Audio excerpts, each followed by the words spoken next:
Hey, we're back. It's Rob and Vishal. We got a Buttendz Sessionz episode. Let's go for another sesh. Here we go. What's going on, Vishal? Thanks for tuning in as always, man. It's such a pleasure, Rob, and I'm so excited to talk to you about great things that have been going on in the hockey world. How are you doing, Yeah, Rob? busy week, man. It's been a fun week for us here in Buttendz world. Last week I talked to you. I think I was in Buffalo. I just flown in from Puerto Rico, and we geared up, packed everything, and we took the Buttendz Circus on the road and drove from Buffalo to St. Paul, Minnesota for the Let's Play Hockey Expo in St. Paul at the XL Energy Center during the high school hockey tournament in St. Paul, which is like a huge deal. And honestly, man, if you've never seen it or if you haven't been there, it's kind of hard to even really imagine how big this tournament actually is in Minnesota. They call it the state of hockey for a reason. And literally, man, like I got to put it up there. I mean, I've traveled a lot of hockey places in Canada and all over the world, and really nowhere matches the excitement and intensity of the high school hockey tournament in St. Paul, dude. It's crazy. Wow. Let's talk a little bit more about that. Tell me, I've never been there, obviously. I've never even been to Minnesota for a fact, but tell me what I see as I walk in. Imagine that I'm walking in for the first time. What is it that I'll see other than the Buttendz booth? Well, I'll tell you, let's back it up even further. What you'll see as you drive from, like we did, through Chicago into Minnesota and then eventually into St. Paul, where the arena is downtown, you'll see right away that everybody is outside, walking around, going to games, because like the high school tournament basically goes on like all day, right? So like early in the week, it's games from like in the morning all the way to night. They play like a tournament, so game after game after game. And they play it in the arena where the Minnesota Wild play, so it seats 18,000, and I'm not sure they fill it up for most games. So it's like basically the arena will be full all day, all week.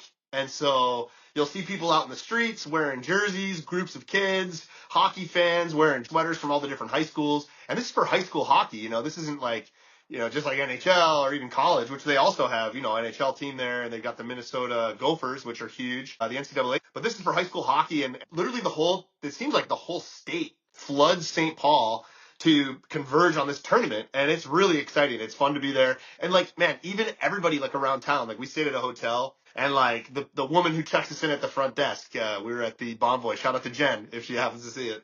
But even like I like walk to my room and like I come back in the lobby and she's got the high school game on the computer screen while she's working. Like who watches high school hockey, on the internet at the Marriott, just like a random fan. So it's like the whole community is involved. Everywhere you go, like any restaurant you go, anywhere basically, you'll have the game on TV, so you'll be able to like watch the games. And people know what's going on. They know some of the players' names. I mean, it's really exciting as a hockey player to go there to see that firsthand. I myself grew up in Buffalo, and I never really, hockey's kind of big here. It's like a hockey town, and we had some fans come out to our high school game, like students and things, but never the whole town, like, showing up like a full 18,000 seat arena. And then the final game, I mean, it's sold out. Like you can't even get a ticket. Like you're paying $300 a ticket out on the street, if you try to buy scalp tickets. It's just an electric environment. And then during that whole extravaganza, next door to the XL Energy Center, every single year they have a hockey expo where companies like Buttendz and like a bunch of other companies will basically come to and have a chance to show the wares that they're trying to sell to a target market, which obviously Minnesota qualifies as a huge hockey state. So it's really fun. Like, we've been doing it. I don't even know. This is like our 9th or 10th year at this event specifically. So we're kind of like OGs there, and like we know the ropes, and, we've been doing this so long. We have our booth that we do every year. So this year, like no other, we set up a really fun interactive booth, and the energy was good, and the crowd was really good. It was really fun to get back into Minnesota. And it's fun for us too, because like now a lot of the people there have either, seen Buttendz or tried the product, or a lot of the players actually come up and like, oh, I've been using these for 4 years. I love you guys. So it's super fun and rewarding for me to have a chance to interact with customers and, just really dip my toe into like the Minnesota state of hockey market, which I love as a hockey player. I'm still buzzing from the weekend, as you can maybe tell, and we just got back it was a 15-hour drive from Minnesota back here. I'm in Buffalo again, and we're staying moving, and we're just kind of basically packing, unpacking, organizing everything from a fun, successful weekend in Minneapolis. Yeah, I was going to say, man, I can almost feel the excitement through the screens. I know you've driven 15 hours after the event, but the excitement is still at par, man. I can still feel it, like I said. Anyway, I'll ask you one thing that I asked you about the Pee Wee tournament as well. Over the years of of you doing this over almost a decade of you doing this, how do you think it has evolved with new talent coming in and new players with great talent coming in? How do you think it has evolved, the event itself? I think it's cool. I mean, the event used to, in the beginning when we first started going, it had a lot of bigger, even like Bauer had a huge booth there. And then through the years, some of the bigger companies, like whether for whatever reason, have like left the event, and it's been basically for smaller brands like Buttendz, or like we got like Blade Tech Hockey. Shout out to Blade Tech. Like they're always there. Like the real grinders, will come to Minnesota for this event. And now recently in the last few years, it's gotten back to like this year, True was there, CCM was there, Warrior was there. Some of the bigger names that you guys might have known throughout the hockey industry are now going back into that, because it's really a great event. It's a steady flow of traffic of young hockey players and their parents, like all day long. And the people are excited to see like what's new, what's out there. And it just gives everybody a chance to show new products. Last year, the late game guys that were launching their movie, they were there doing like a screening of the movie, just like a really cool place to, tap into, the target hockey market, which is like young kids playing hockey in a community that's obsessed with hockey. So it's really fun for us to be like, one of the older vendors there, and like to be the guy that's been there for so many years. So like, seeing a lot of familiar faces, and people look to us as like, we've been around the block here, so we kind of know the ropes with the event, and it's fun, man. So we had a great time, and yeah, it was a successful weekend. We had all kinds of stuff going on. We sold a ton of grips. The Pitbull grips sold out. All of our junior Pitbulls sold out almost on day one. So I was like, man, like this is fun. Like people were excited about the product, so that's always fun for me. And then we tapped in and did a couple of TikTok live. So I did a TikTok live on Saturday. It was like my first time really experimenting with like doing TikTok live stream from the booth at the Expo. And man, it was electric. I was live for like 3.5 hours, and I had people coming up like all day. They were like, oh my gosh, I saw your live stream pop up in my feed, and like I saw you guys were here, and I was just like bringing people over into the booth with the live stream. And it was just like kind of cool to like see that the power of that technology and the way we're able to like connect with the audience and the customers. So that was super sick. We were running we started like I had the live stream going, and we were running rock paper scissors. So like I was basically getting into gambling a little bit because it was fun, And so like my offer to these kids was like, all right, you know what? Because like we're live, we're making videos. All of a sudden we got a crowd of people, and I was like hitting them with like, all right, put up the money. We'll do rock paper scissors. If you win, you get a free grip. If I win, you got to buy the grip. So it's like basically like they're still going to get the grip anyway, right? But I'm giving the guys the chance to like beat me in rock, paper, scissors, for a free one, So it created a lot of excitement, and I had a lot of people like, everybody kind of rooting for the customer and rooting for the player to beat me in rock, paper, scissors. And I went on an absolute tear, and I won like 6 in a row on the live stream, and I was just taking everybody's money, and they were kind of loving it. And the moms are like, all right, here you go, like take a shot, beat the guy. Like the moms are giving the money to the kids, and like I'm beating the kids. You can see like everybody's kind of cheering, getting excited. And then I went on a bit of a losing streak, and I had to give a few away. So it was fun, man. That was just a fun part of the day that we had on Saturday. Just kind of created a cool electric environment that was, really exciting to be a part of, and really happy that, 10 years into us going to the event, it still feels fresh and like feels exciting to be there. And then for me, that's rewarding. That's sweet, man. And 10 years, you're like the big guys at the event, like you said. And did you get to walk around and see any new innovations come out? Like you mentioned, Blade Tech. And you've collaborated with Blade Tech a couple times. Any new such brands that come out with a new innovation or technology that might have struck your eye and you might want to collaborate with? Yeah, there's definitely guys doing cool stuff at the event. There's all kinds of new manufacturers that are doing different jerseys and equipment and bags and different kinds of things. Obviously, you mentioned my boys from Blade Tech. They make my blades. They were there showing off their new white stick, the whiteout stick that they have. Hockey Stick Man was there. We've been collaborating with Hockey Stick Man now for a while. And I don't remember them being there until recently. They've really kind of blew up on the scene. And I know the owner of that company as well, who I've worked with basically since like way back in the day. The guy that owns Hockey Stick Man is OG. And like he and I have been doing stuff like just behind the scenes for a while. Then he started Hockey Stick Man, and they've really done a great job growing their business. And they really do a great job too. Like I was up at Hockey Stick Man in Toronto picking up some pro blackouts that I used last year. And talking to the sales guys at Hockey Stick Man is like next level attention that you get, and like these guys really know their stuff, so they're able to like help players, guide them into the proper equipment that they need to be using. And I really was impressed with their brand. So they were there this year. A couple grip competitors now, because like there's like a lot of people swimming in the grips. You know, they want to get into the game. They see the action that we're having at Buttendz, and like I'm not gonna mention their names. They can make their own podcast and do their own marketing. But we got competitors in there, which again like makes it even more fun for me because like I want to compete with them too. So I want hockey players to try other things and figure out like what's the best feel, what's the best fit. So I always encourage players to like check all the different equipment out and try whatever's best and see, what you like. And I'm convinced that like if you try Buttendz, a lot of players are going to like the feel. So it's fun to have that there too. And yeah, man, all in all, I would say successful weekend, and we're back on the grind now. And then, it's another year until our next Let's Play Hockey. Awesome. On that note, let me ask you a rapid fire question. You ready? Yeah, let's go. What do you got, man? Bauer or CCM? Oh, wow. Rapid fire? It's already slow. I already Passed it. Pass the time. No. I mean, I would say, okay, Bauer, CCM. I would say I was always a Bauer kid. So growing up, I was Bauer. Like, man, I'll even back it up. When I grew up here in Buffalo, New York, I was like really good friends with Brooks Orpik. I don't know if you know him, but a lot of players who play hockey will know. He was on Team USA Olympic team. He won the Stanley Cup twice, I think, with Pittsburgh and also Washington. Anyways, he was like 2 years older than I, and his dad worked for Bauer. So I used to always get all of his hand-me-down Bauer equipment and Bauer custom skates that he got. He got all the coolest stuff when we were young. So I would always like, ipso facto end up with like something cool from him. So I was always a Bauer kid. And then as I got older and then I got to pro hockey, our league was sponsored by CCM, Reebok CCM one year. So if we used CCM equipment and CCM skates, we were able to get 2 pair of skates. So, and it was like, I was in the minors. So unfortunately we weren't like top on the list of priority for the Bauer guys. So sometimes you'd order Bauer skates at that level and you wouldn't even get them till like January. So I switched to CCM as a pro and actually really liked the skates a lot. But if I had to pick, if I put a gun to my head, I would probably have to go Bauer. What about you? Bauer all day, bro. Bauer all day. I remember we got you the sling. Remember you were rocking the Bauer sling? Absolutely rock it. Unfortunately, I broke it. And I broke it in the worst way possible. You know how I broke it? What? In a very easy game. While playing a game in Leh, there's like 20 people in the stands, not even a big crowd. Very easy game. We're up by like 7 or 8 goals, I think. And I took a shot at the blue line to keep the puck inside the zone, in the O zone. And this winger who was forechecking at me toward me, he fell on my stick and my blade broke.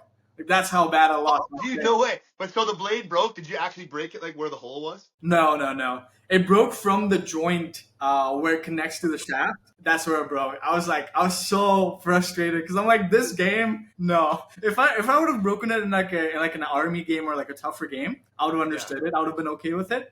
But like that game was just felt unnecessary, very heartbreaking. But Bauer, you had that stick for quite a while though, right? You used it for a bit. I think I used it for almost a couple seasons. I think it broke in the second year. Dude, that was one of my favorite times, was like when we came to India that year and I was able to like grab a bunch of equipment on the way to India. It was, tough traveling all the way, but I remember I got you the sling, and like to be able to like give you that and see you using that product, which was like really cool and innovative, especially at the time. Like really nobody even had it yet. And like you were in India playing with the sling, which is like the latest and greatest technology up in Leh in the mountains. Like I just thought that was pretty cool. It was epic. And you know what the better thing was? The better thing of that is I'd asked you to get me an ADV, which was like a year older, like a year. It came out a couple of years before the Sling came out. Sling was the newer version of it, the more advanced. I was like, hey, Rob, could you just pick up an ADV? Because I thought it would be cool to have the ADV. Nobody had it in India and nobody had even used it. So I was like, hey, could you pick up an ADV? And you're at the store, I remember. You're like, sorry, bro, couldn't get you the ADV. Here's the Sling for you. You come home, you come to India. The first wrist shot I took from it, I go bar down, and it was absolutely epic. It was beautiful. So those were some of my favorite moments, man. Some of my favorite times still to this day playing hockey was, and I have to say, if you had to ask me like top 3 rinks that I've ever been to, it would have to be the Scar Snowstorms home rink on the pond. It's not even a pond. What is it? It's sort of like what do you call it? Like where all the water flows in and then kind of rests. Reservoir.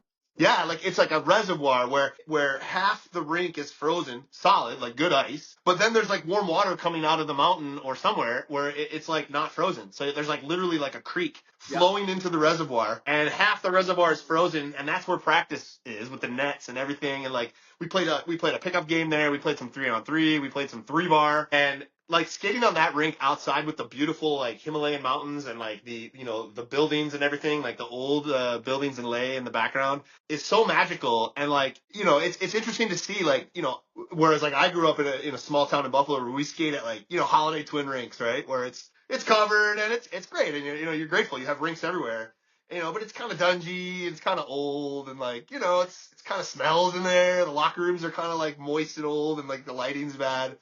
And it's cool, and like it's, again, you're grateful to play hockey anywhere. But like to go to the Himalayan mountains and like to practice with the Scar snowstorms in the mountain and that visual, it's like I still think back and I still have dreams about how cool that was as a hockey player. And what's it like for you to think about, as like a player on the team, practicing and playing in that environment? Does it hit home for you how cool that is? It does for me, especially because I don't belong there. So that view and that surrounding and that atmosphere is not regular for me. I'd assume it'll be different for players like Mustu, but like I know the sense of gratefulness even players like Mustu have. Like it's just completely out of the world. And for me, coming back to how I feel about it, 8 months a year or 9 months a year, I live in this like semi-developed city down here in South Maharashtra.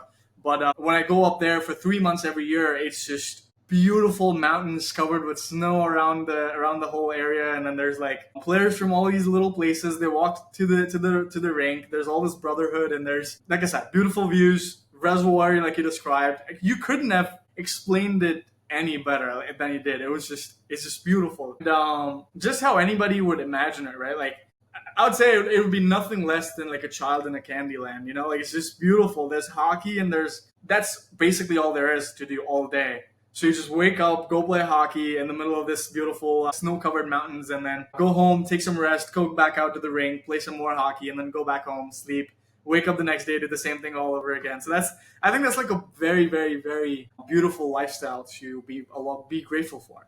That's how it's like I'm just even thinking about it just to try to paint the picture. If anybody hears this clip or whatever, like imagine like you get out of the car, you got your bag, you walk through like a snowy forest, with a little path and a little trail, and it opens up into like you said, this reservoir of ice with, players playing, players sitting on the sidewall, with a little fire going next to the rink. And then after, a hard skate, it's chilly, it's cold, like, somebody like Mustu whips out milk tea that his mom made, and like we're pouring and sipping like piping hot milk tea, like after hockey. Again, like, wow. I mean, it's hard to even imagine that it's real. It's like if you ask like, hey, ChatGPT, like create a magical hockey environment and put it in the mountains of India, that's probably what it would come up with. Something like epic. Absolutely. And it's not just the Scar rink too. There's rinks like this all over the place. You remember that one school or institution that we went to, Sec Mall? You remember the broken window? Oh, dude! I mean, that was insane, world class. Where I broke the window with the clapper. And again, remember we went? It was like, I think when we went, it must have been,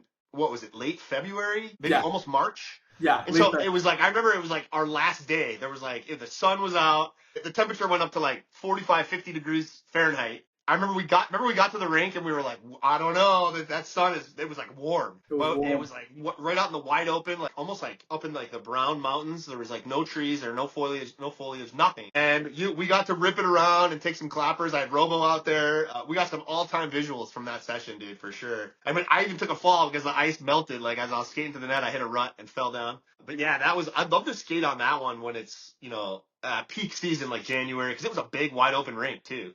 And then I also remember when my first ice session, I think, with you guys, that was that first day we went to, I guess it's a pond. I guess it's a giant pond at the foot of the mountain where there's like probably maybe 6 rinks or more. Yeah, I don't remember. Where they shovel, they have basically wood, like somebody would make if you had like a backyard rink, you get like wood, make it a big square, and then like you brush the ice off. But I mean, it was giant, almost like Olympic size ice. And it was just a giant pond, almost as far as you could see. And they had all these different rinks built there.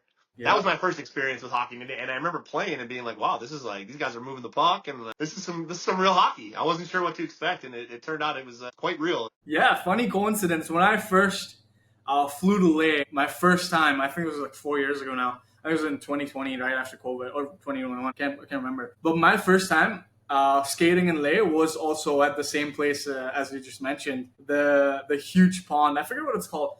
I forget what it's called really, but that's where I first skated in Leh too. So beautiful. Epic, Yeah, right? we had a good set. We had a great skate there. I remember that vividly, man. And I just, yeah, dude. I just talked today. I just talked to Ule, and I was thinking about you, and I told him about our podcast here today, and he was asking me if we're coming back next year, and yeah, man, I would love to. Like we talked about, my plan hopefully is, if God willing, se Dios se permita, as possible, I'd like to return to India next year to play with you guys again and It'll run be it epic. back. It'll be epic. Oh, by the way, I just recalled the name of the place is Gopuk's. For anybody who's Go listening. Books, okay, there, Go Books Pond, right? Gopuk's Pond. There you go, man. Yeah, Go Books Pond. What a time. Beautiful. All right, man. Switching back to hockey expo. Let's play hockey expo Back to North America. back to North America. What do you think about the recent trades going on with Buttendz players? Man, exciting week this week. I opened my, I don't know if you guys know or not, but I'm all chalk, man. I'm all chalk here at Buttendz. Like, I root for my guys. I root for my clients. I root for my customers. So any team that's got Buttendz players on it, I'm always rooting for those teams. So I've been following the Senators really hard, Ottawa Senators this year. Obviously, they had Timmy Stützle, Josh Norris lighting it up this year. The team's in the playoff hunt. They're in the playoffs as of right now. And I open my phone, I'm at the Expo, and I see Josh Norris traded to the Buffalo Sabres for Dylan Cousins. And I'm like, oh, at first I was like, kind of like, because I love having Norris and Timmy Stützle on the same team using Buttendz. It's awesome. And then I thought about it and I'm like, oh, this is actually great. I'm from Buffalo. Buttendz is from Buffalo. Now all of a sudden, Josh Norris, stud, is going to play for the Sabres. And he's going to bring Buttendz with him, hopefully, right? So I'm like, all right, well, let's go Buffalo. Here we go. So right away, I turned my allegiances. I'm still obviously rooting for the Senators. Obviously, they're my team right now, obviously with Vegas and, a couple other teams, too. Obviously, Detroit, too. We can talk about that. Mrázek, Buttendz goalie, heading to the Red Wings to team up with my boy Petry. So we got a lot of teams to root for here, but it's really fun to be from Buffalo and all of a sudden to have a Buffalo Sabre using a Buttendz grip, especially one like a player like Josh Norris of his caliber. And then just last night, I'm watching the highlights, and sure enough, Norris makes like a sick play on the game-winning goal, turns the puck over at the blue line, chases it down. He makes an unbelievable little play where he like taps Bouchard's stick out of the way and makes a feather pass right on the doorstep to Tage Thompson, who makes a sick berry. But just highlight reel. So Josh Norris already making an impact here with Buffalo. I've been texting all my buddies who are like Sabre fans, like sending them pics and like, just really excited to have somebody in Buffalo to root for and all of a sudden can actually be a Sabres fan here in Buffalo instead of being like a hometown hater. Oh, come on, man. Do you anticipate with Josh Norris coming to Buffalo, not coming back, excuse me, but coming to Buffalo, do you anticipate like a possibility of you doing a demo with the Sabres anytime? Have you done it before? Yeah, I would love to. I was buzzing around, like I'm super busy at the moment, but we've reached out to the equipment manager. I'd love to get in there and meet some of the guys. I've met a couple of the guys in the summer already. Definitely want to get in. It's fun thing about being in Buffalo is, they're so bad and they've been bad for so long that it's like probably the best place in the NHL to go to a game and get tickets last minute. You can you can sit wherever you want in the arena and you basically can get tickets for like $20 US to an NHL game, like last minute. It's so cheap and it's so cool. So like, even last night we got home late. We were trying to race home. They played the Oilers in Buffalo. And it's a chance you can go see McDavid and go see, all these stars come to Buffalo to play against the Sabres. And, normally the tickets would be hard to get or you'd be sitting way high if you're last minute. In Buffalo, you can get tickets and sit anywhere pretty much because they haven't been good for so long. So it's kind of cool. You get a different level of access here in Buffalo with the players. But yeah, man, I'd love to get in there and visit with the Sabres team and maybe, obviously with Norris using the grips, maybe somebody else wants to try one of our other styles or, just to be a part of it is super, any chance that you get to be around the NHL guys is really cool. And yeah, I'm just super excited that Norris is here and excited to hopefully has a lot of success and turns things around for Buffalo. As soon as they made the trade, I was like secretly like, man, Norris is a sick player, man. I've been watching him for a few years. Obviously, I'm a big fan. And, bringing him to Buffalo here, he provides a lot of leadership and goal scoring. And he already proved it last night on the game-winning goal that he's a game changer. So hopefully this is what the Sabres need to kind of change the culture in the room. And if that was the case, then obviously we're super excited to play a small part in that turnaround. Absolutely. And I'm sure when players switch to new locker rooms, I'm sure the other players around in the locker room also look at new equipment pieces. Like, for example, Buttendz. Players in the Sabres might just look at Norris's Buttendz grips and might want to try, right? I'm sure it gets the brand a lot more visibility also like that, right? Yeah, absolutely. It's like it's a brand new team now to like, to have in the catalog, and like that was the idea. I think Norris, he wasn't always using Buttendz. I think I have never actually talked to him. I hope to meet him someday.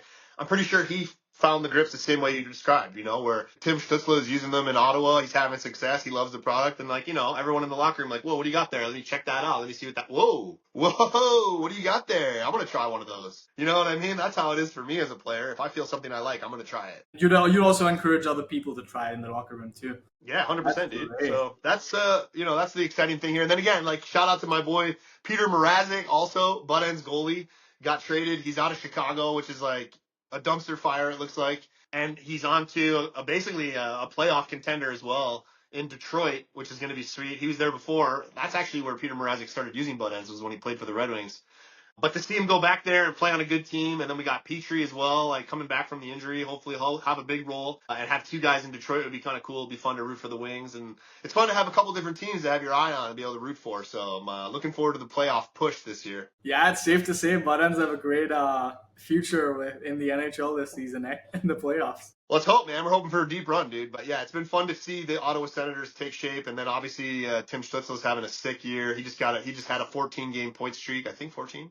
He lost it last night, but they got the win, and it looked like he was a big factor in the game as always too. So even he handled it well. They did a big article on the front page of the paper of the NHL.com, and they're asking him about his point streak, and I'm sure that must be tough because like as a player you're like, well, shut up, man. Like don't mention the streak, like, you're trying to jinx me, So like he gets the feature in NHL.com, and then the streak ends, but he even mentions in the streak, like who cares about that? That's like personal stuff. That doesn't even matter. What matters is winning. What matters is like getting this team to the next level to get to the playoffs and then beyond. So I think he's showing and saying all the right things that you should be worried about as a player. Yeah, it's cool to get recognized for, going on a heater, but it really is all about the wins. And if you're not winning, it really doesn't matter. So the fact that they're actually winning this year and they're in the playoff picture, I think that shows a lot about the kind of player that he is, not just about, he's getting points and everything's fine, but like the team's actually winning this year. So that's cool. Right. And we've always, time and time, we've talked about the player's attitude and sportsman spirit and playing for the team. And that's what, like you mentioned, he's showcasing. He's showcasing all the good things that he needs to be doing as a team player.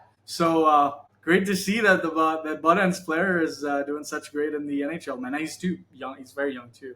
So that's another. Yeah, oh yeah. He's got a big upside. His best days are still ahead of him too, which is great, man. It's fun to watch. Fun to be a part of it in a small way, just to have that to root for. It's great. As a hockey player myself, man, and again, that was kind of always like my dream here with Buttendz, was like to have the opportunity to work with high level athletes at that caliber is a real honor. So very grateful for that. And also we're excited too. We're watching the Alexander Ovechkin. Are you paying attention to Ovechkin chasing Gretzky's record? Is that hitting your feed? No, I've heard a lot of buzz around it, but I've not got to follow it. Well, I think he's 9 goals away from breaking the record, or maybe 9 goals from tying the record. I can't remember, but we're super excited. I'll tell you too, like when I did a demo for the Capitals, Ovechkin was the coolest guy, man. He came over, first guy to come over and say what's up, and I've got those hats that he signed. I got a video. He's got 2 Buttendz hats. So as soon as when he breaks that record, we're going to do a giveaway for one of the hats. So that'll be an opportunity to win something super rare and super unique. And again, like just to be a part of that in a small way, to be able to get to meet, possibly the greatest goal scorer of all time, and to have like him sign one of our hats was sick. So we're want to give a shout out to Ovi and the Capitals as well. Wow. Beautiful. What a chat tonight, Rob. Yeah, dude. What a sesh, man. I appreciate you as always and everybody for tuning in. We got some great guests coming up. We've been talking behind the scenes. We had a couple good guests the last 2 weeks. So big shout out to those guys and great job with the clips. And looking forward to seeing you here next week on Buttendz Sessionz. Thanks as always, Rob. Thanks, Vishal. See you next week.